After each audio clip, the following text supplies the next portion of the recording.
네, 반갑습니다. 지- 지금 화면 잘 보이시나요? 예, 잘 보입니다. 네네. K 정책 플랫폼이 말 그대로 정말 플랫폼이 맞는 것 같습니다. 저처럼 지방에 있는 연구자도 이렇게 디지털 기술을 사용해서 같이 그동안 연구도 수행하고 오늘 이렇게 행사에도 참여할 수 있게 된 점에서 그 진정한 플랫폼을 구현한 게 아닌가. 그래서 참 반가운 느낌이 들고요. 네, 오늘 제 발표는 디지털 전환에 대해서 예, 이야기하도록 하겠습니다. 먼저 첫 장에서 보면은 소위 이제 우리나라에서는 디지털 전환을 4차 산업혁명이라는 말로들 많이 표현을 하는데요. 이 4차 산업혁명이 이제 기존의 정보와 그 차별화되는 점이 무엇이냐 할 때 저는 크게 이제 두 가지 점이 있다고 보는데요. 그러니까 과거에는 컴퓨터 언어가 잘 정의할 수 있는 형식지라는 지식만 구현할 수 있었다면은 인공지능이 등장하면서 잘 정의하기 힘든 암묵지로까지 이제 확장할 수 있었고요.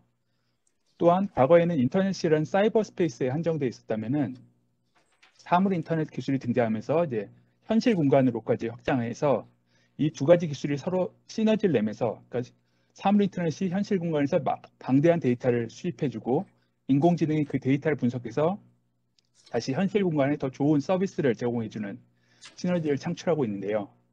그러니까 처음에는 미국의 기업들, 뭐 구글이나 마이크로소프트, 아마존 같은 인터넷 기업들이 이 디지털 전환을 주도했었지만은 한국 기업들도 빠르게 이 인공지능 기술을 캐치업하면서 한국 제조업이나 그런 역량들과 이제 결합해서 오히려 자율주행 기술이나 로보틱스나 스마트 시티, 뭐 가상현실 그런 차세대 나올 사물지능 기술에서는 한국 기업들도 굉장한 역할을 할 것으로 기대가 되고 있습니다.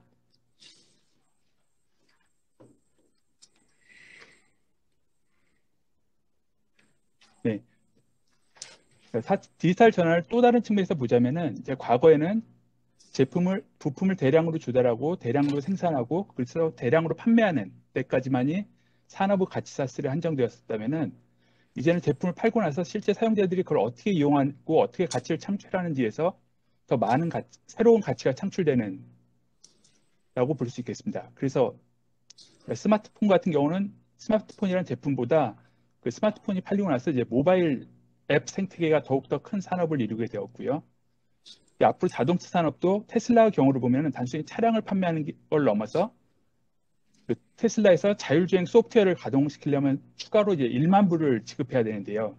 그것이 회사의 이익에 더 큰 기여를 할 정도로 그 산업 가치사슬이 그런 사용자 체험을 위주로 바뀌고 있다는 것이 큰 차이라고 할 수 있겠습니다.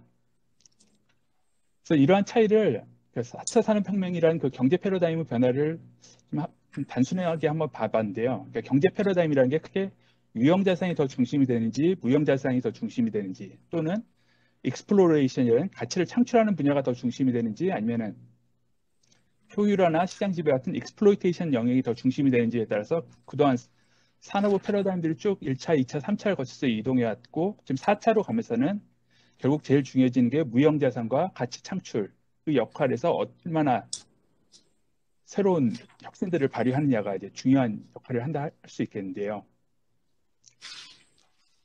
그래서 이렇게 기술이 발전함에 따라서 또 에듀케이션 교육 혁신이 이걸 그 기술 발전을 쫓아갈 수 있느냐 없느냐가 그 사회 전체의 복귀를 좌우하는 데 가장 중요한 역할을 한다 하겠고요. 사실 한국은 그동안 과거 공업화 산업 사회에서는 굉장히 효율적인 교육을 통해서 그런 그 공업화를 선도할 인력들을 잘 키워왔다면은 지금 새롭게 등장하는 무형자산이나 가치 창출이 중심이 되는 새로운 디지털 전환의 시대에 저는 한국 교육이 여전히 유효한지가 한국의 장래 복지를 결정하는 데 가장 중요한 요인이 될 텐데요. 사실 한국은 뭐 컴퓨터 과학이나 데이터 과학 쪽에 이제 최근에 굉장히 많은 투자를 했고 또 많은 기업, 선도 기업들도 이쪽에 지난 수년간 대대적인 투자를 하면서 지금 한국의 선도 기업들은 굉장히 지금 세계 최고 레벨로 잘 따라잡고 있는 것 같이 보입니다. 그러나 반면에 일부의 그 디지털 인재들을 제외한 대다수 뭐 소위 문성하다고 불리는 대다수 인재들이나 대다수 중소기업들은 이런 변화에 잘 따라잡지 못하면서 소위 말하는 디지털 디바이드가 오히려 더더욱 확대되는 양상이 보이는데요. 그래서 뭐 OECD 각종 자료들을 봐도 한국의 전반적인 교육 수준이 굉장히 높은데도 불구하고 실제로 그 일반 업무에서 디지털 기술을 활용하거나, 그러니까 컴퓨터를 활용해서 문제를 풀거나 데이터 분석을 하거나 하는 그런 정도를 보면은 OECD 국가들 중에서 상당히 하위권에 불과한 것들이 보입니다. 그래서 그러니까 일부 그 디지털 선도 기업들은 굉장히 이 분야에 앞서 나오고 있지만은 대다수 우리나라 그 중소기업, 특히 중소기업에 근무하는 많은 인력들이 이런 데서 쥐고 있기 때문에 이런 것들을 극복할 필요가 있다 하겠고요. 네, 그런 점에서 지금 한국 정부가 디지털 뉴딜 정책이라고 해서 그 선도 기업들을 더욱더 밀어주는 다양한 정책을 펼치면서 기존 선도 기업들이 더욱더 잘하는 데는 굉장히 뭐 정책적으로나 여러 가지로 잘 해 나가고 있다고 보여지는데 반면에 거기서 뒤처지는 사람들을 어떻게 끌어안고 갈지에 대한 부분은 좀 여전히 좀 미흡하다는 생각이 드는데요. 결국 디지털 전환이라는 것을 이루기 위해서는 사람들이 모두가 그 중요한 무형 자산들을 내재화시킬 수 있어야 되는데요. 그 가장 중요한 세 가지 무형 자산을 디자인 역량, 디지털 역량, 데이터 역량이라고 볼 수 있을 것 같습니다.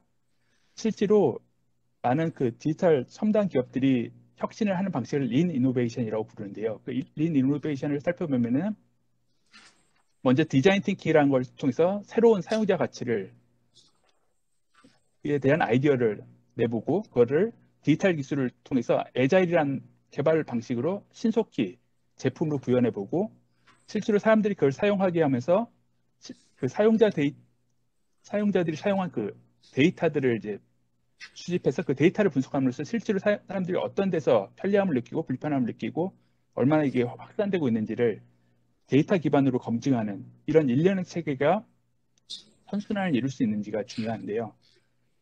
그런 면에서 이제 앞으로는 3L이라고 해서 세 가지 리터러시가 중요하다 하겠는데요. 그러니까 디지털에 해당하는 테크놀로지 리터러시나 데이터에 해당하는 데이터 리터러시, 또 디자인에 해당되는 휴먼 리터러시를 얼마나 다수 사람들이 확보할 수 있게 하느냐가 중요하다 할 수 있겠습니다. 그래서 먼저 첫 번째가 디지털 역량을 제고하는 것인데요. 최근에 뭐 원격회의나 화상회의가 많아지면서 많은 분들이 동영상 편집 소프트웨어들을 이제 실제로 다운로드 받고 뭐 유튜브나 그런 걸 통해서 한 두세 시간 정도 학습하면은 일반인들도 쉽게 꽤 이제 볼만한 동영상을 만들 수 있다는 것들을 체험하신 분들도 제법 있는데요. 마찬가지로 최근 이제 IT 산업계의 또 하나 주요한 변화 중에 하나가 로우 코드 디벨롭먼트라고 해서 그러니까 컴퓨터 랭귀지를 배우지 않은 사람들이라도 한 2, 30시간 정도 학습을 하면은 간단한 그래픽 유저 인터페이스를 통해서 자기 업무나 생활에 쓸 수 있는 간단한 모바일 앱이나 웹사이트 정도는 만들 수 있는 그런 도구들이 많이 나오고 있고요. 그래서 이런 것들을 재량껏 활용함으로써 자기 업무 생산성을 크게 늘릴 수 있는 게 하나의 중요한 요소라 볼 수 있을 것 같고요.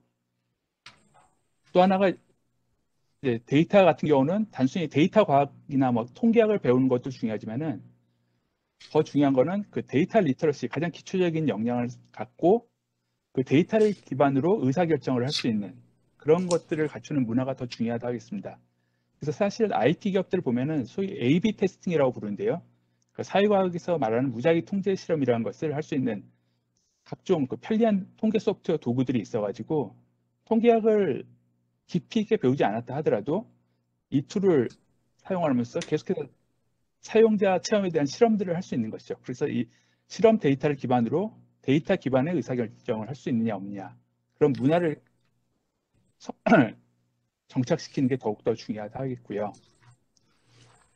그다음 이제 마지막이면서도 또 가장 중요한 것 중에 하나가 디자인 싱킹 능력을 키우는 것이라 할 수 있겠고요. 그래서 사실 뭐 애플 같은 기업들은 단순히 기술 역량이 뛰어난 뿐만 아니라 새로운 기술이 있을 때 그걸 가지고 어떤 사용자 체험을 만들 수 있을까 그걸 가장 창의적으로 생각할 수 있는 역량이 가장 중요했듯이 그러니까 많은 일반인들도 자기 삶에서 불편들을 가지고 이걸 어떻게 하면은 더 이 삶을 개선할 수 있을까?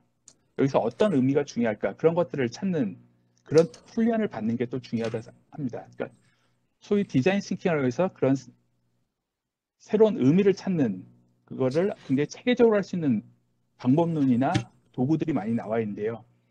그러니까 일반인들도 이런 것들을 좀 익혀서 자기 삶에서 새로운 또 사업 기회를 찾는 그런 기회들을 많이 만들 수 있는 게 좀 중요할 것 같습니다. 네, 그래서 이상으로 이런 3L, 테크놀로지컬 리터러시, 데이터 리터러시, 휴먼 리터러시를 그러니까 소수 우수 인재뿐만 아니라 다수 일반인들에게 또 이런 역량을 제고시키는 것이 가장 시급한 과제가 아닌가 이렇게 제안을 드립니다. 네, 이상입니다.